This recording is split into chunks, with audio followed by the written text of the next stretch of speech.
All right, here we are. Welcome, everybody. Welcome in body. Sorry, Graham. So we've been given the task of opening this up. We're going to dance first. Poorly. Actually, I'll speak for myself. So we're doing this introduction, so we want to talk a little bit about Grail country, talk about the people who are within Grail country. So this is Nate's thing. This is his baby, you know. And we thank him very much. So there are corners within the corner, as PVK likes to say. Grail country is one of them. It's probably the place in the corner where I feel most home. The people that are within it, the main contributors are probably Sherry. Michael was a founding member who wasn't able to be here today. Jess does a lot of stuff in there. Jed. Who else is in Grail country? Luke Johnston's in there. Jeremy Firth. Yes. Sorry, Jeremy. Jeremy's joined me recently. Almond Tree comes in sometimes. Yeah, Almond Tree. Jason Schweizer. Yeah. I love you. And I mean, all kinds of people from the online community in the live streams, of course. Yes. Yeah. So it's I don't know, how would we characterize it? It's the weird, it's the weird part of the weird, the very esoteric part of the corner. People like to talk about meditations on the tarot and things like that. Cover your ears if that hurts your conservatism. So sorry, Christian Reformed Church. If I'm not approved of anything. No one would ever give me a pulpit. But yet I'm up here. But that's because this is Grail country. So I'm very excited to be here. We're going to have, I guess I'm introducing and talking about a couple people that are going to be up here this morning. Paul, who basically needs no introduction here. Our biggest celebrity, probably here, I would say. Our shining light, our North Star.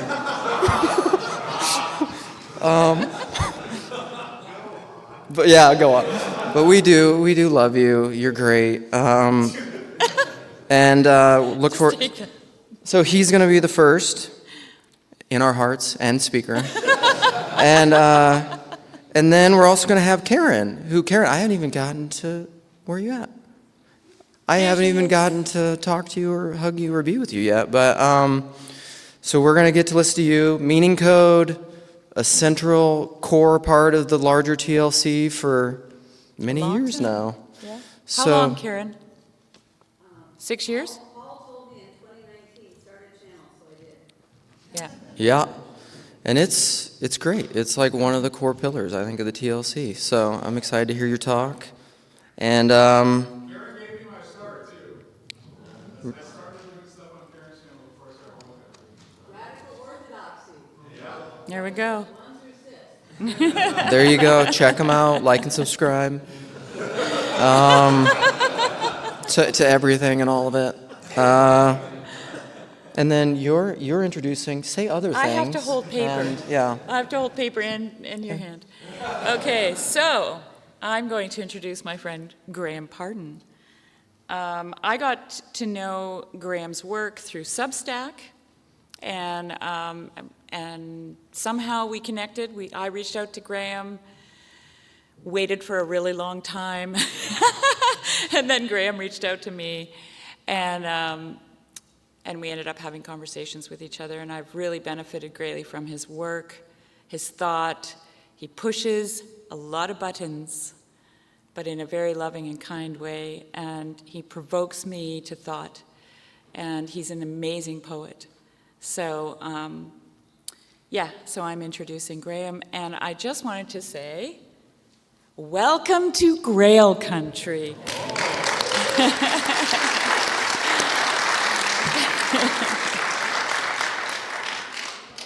Children of God. Thank you.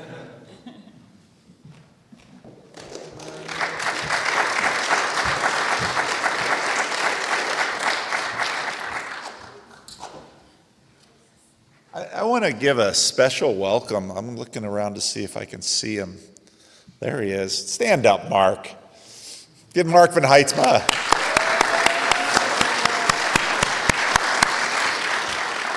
Mark is the pastor of this church. I met Mark. Does this go up, Mark? You're shorter than I am. Yeah. I met Mark my freshman year at Calvin College, and we met in history. He was also a history major, and so Mark and I took history classes together, and then I went to seminary and he went to seminary, and I was actually going to go to Fuller Seminary with him, but I met the woman that would become my wife, and so I love you, Mark, but I loved her more. He only did a year at Fuller, and then he came back, and so we did Calvin Seminary together, and we studied for our oral comps together. See, you're definitely not the music pastor here, are you? And so when Nate said he was going to do a conference, he was going to do it here, I thought, oh my goodness, Mark's been here. Mark's been here a year longer than I've been at Living Stones. And so yesterday I had lunch with Mark, and so it was absolutely great to be here. How much time do I have? Because I'll go on all morning, you know that. When do I stop? I have 15 minutes. Oh gosh. All right. So I got to be fast. I have so many stories to tell. It is so good to see all of you here. I love this. I love how Nate has put together this conference. I better start my talk or I'm not going to get through it. One of the first things I heard Jordan Peterson say that caught my ear was when he talked about how Freud and Jung knew that we had information in our heads that we didn't consciously know about. And so again, if you study psychology, you know, yes, unconscious, yeah, all this stuff. But the idea that there was information, because in my conscious self, I imagine that I am master of my own brain and I know all my own things, and what I don't know, and what I do know, I do know. But then, you know, then you do some reading, and I read this book about Jung and Freud and how they're all into this dream analysis, and that's just like kind of weird. And then after hearing Peterson say that, it's like, oh yeah, because when you're looking at your dreams, you're sort of talking or examining a part of you that is below the consciousness waterline, and you can't see it. Fast forward to last January, we started every week Estuary at Living Stones at 9 o'clock on Sunday morning. For years I had done Estuary in the evening, and Ray and Raj are from our Estuary, so I'm not celebrities to these guys, which is great. But I could never get my church people to come to the evening ones. And the Sunday school class, the numbers were just so low, but I loved it so much, I never wanted to give it up. And then finally it was like, okay, I have to do something else. And so I said, let's do Estuary on Sunday morning at 9 o'clock and services at 11. I'm starting to think now I might flip those hours. I have to wait for the church to die a little bit more before I can do that probably. But so we started doing Estuary every week. And so we had some of the people, Ray is there every week, Raj should be there, but he has this other religious thing he does on Sunday morning. You can guess what that is. And we started doing it every week. And what was so cool was that the repetition cycle, and I suspected this having been a pastor, because churches have all these different cycles, and one of them is every week, that the group would grow deeper together in their community and their knowledge of each other.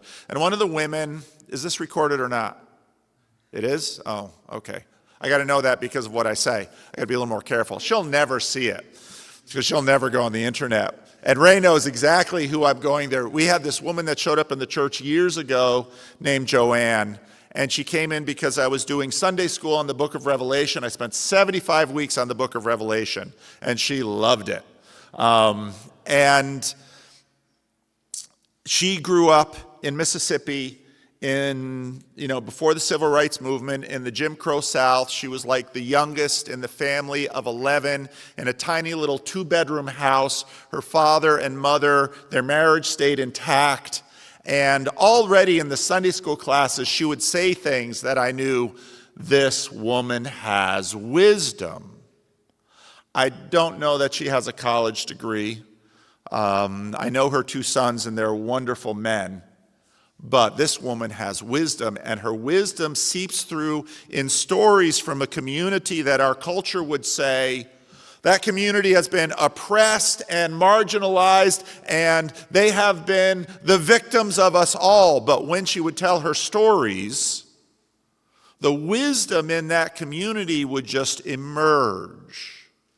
She used to tell me stories about her mother. She'd see something going on, and she'd say, "Mama, what's going on over there?" Or something, someone got beat up, or someone was getting robbed or taken, and her mother would always look at her and say, "God knows."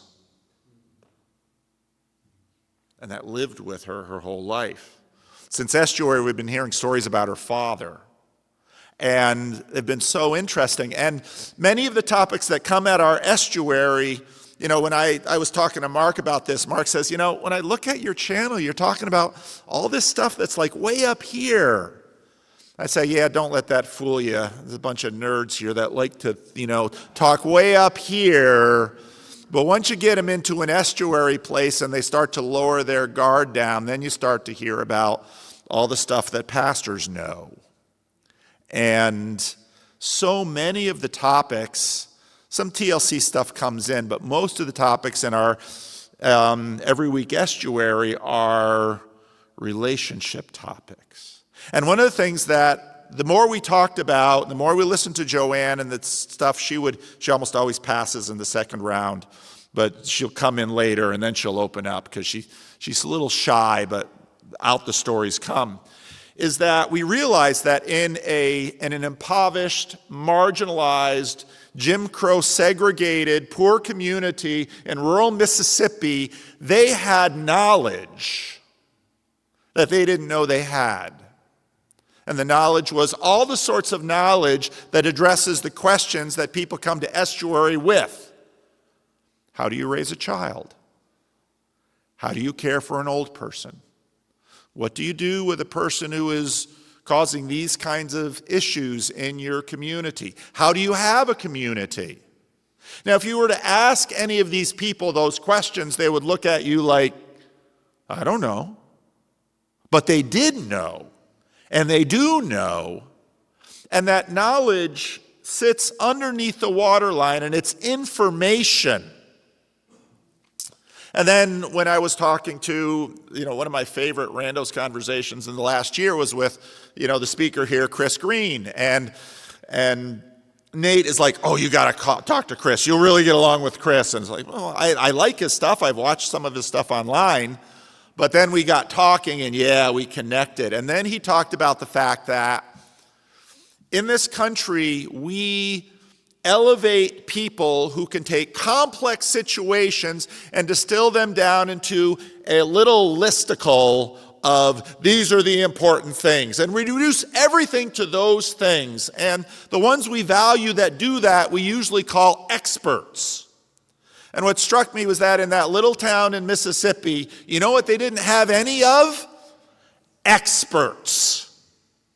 And when I look at so many of the people that we are now talking to online in the meaning crisis to poly crisis to meta crisis, and we have all of these experts and we have all the thinky-talky online, and we're all looking for, here's all of the mess that we have, and this is the cause. Or, if we're really sophisticated, 3 factors. And that what Chris said to me was just like, wow, that is so true. And while it is the case that social sciences have their place and their validity and what they can offer us, there's so much information, even in a struggling, oppressed, marginalized community, and some of it full of wisdom and contextualized that experts will never see because, well, usually they're not paying attention because they're out experting somewhere talking behind microphones, that we pass them by. Now, a story that remained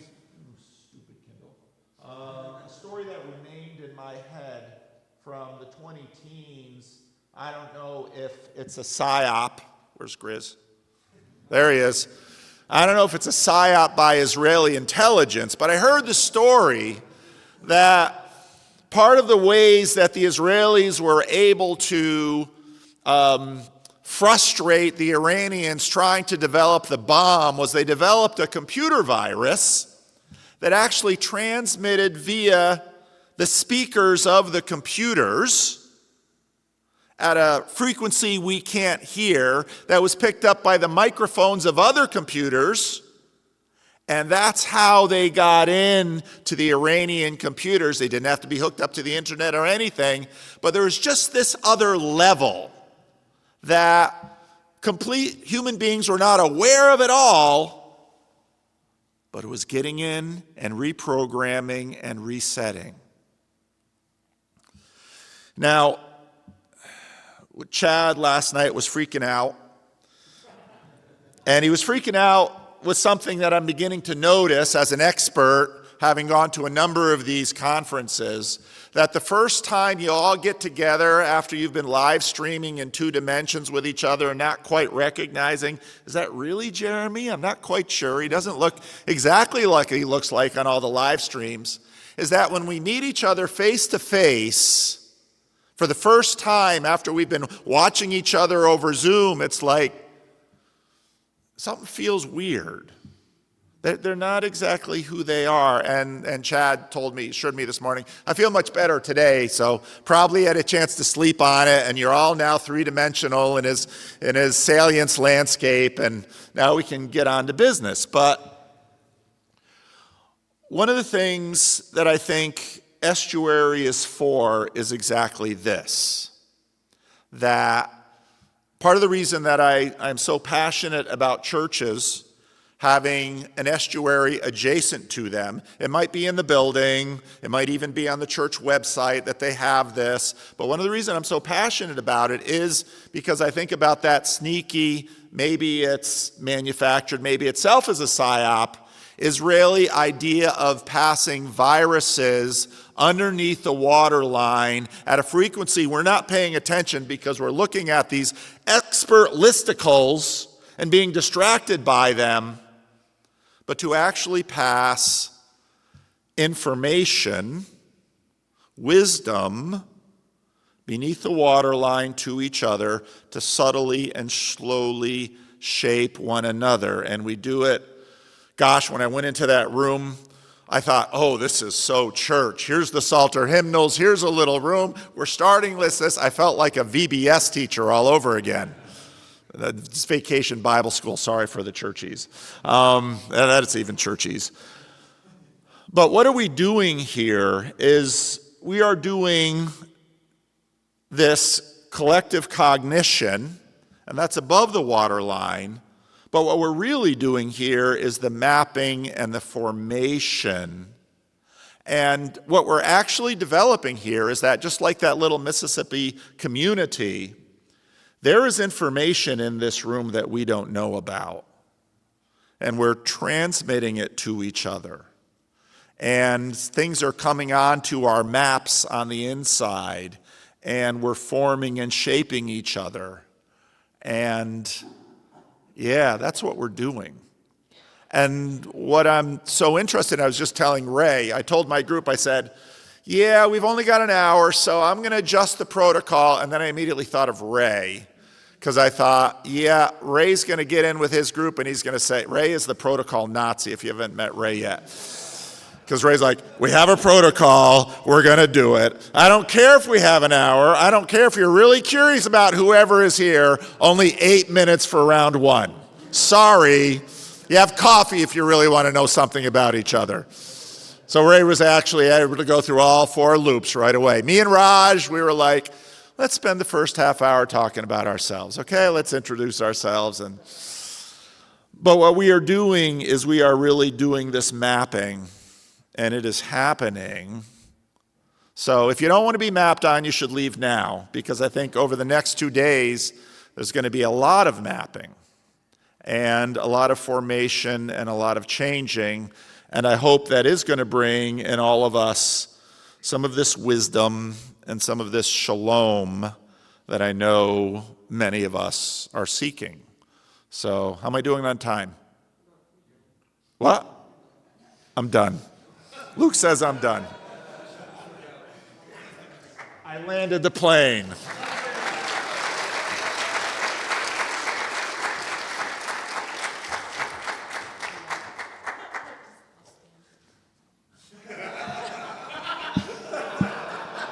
So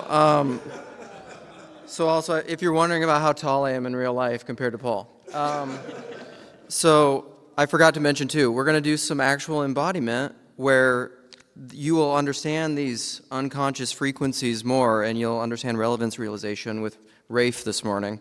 He's also going to do some talking, I think, tomorrow. So decide which you like more, the movement or the talking. The movement is mandatory. Yeah, you have to. And now I think we're doing a morning break. So I don't know how much are we sticking to the schedule exactly?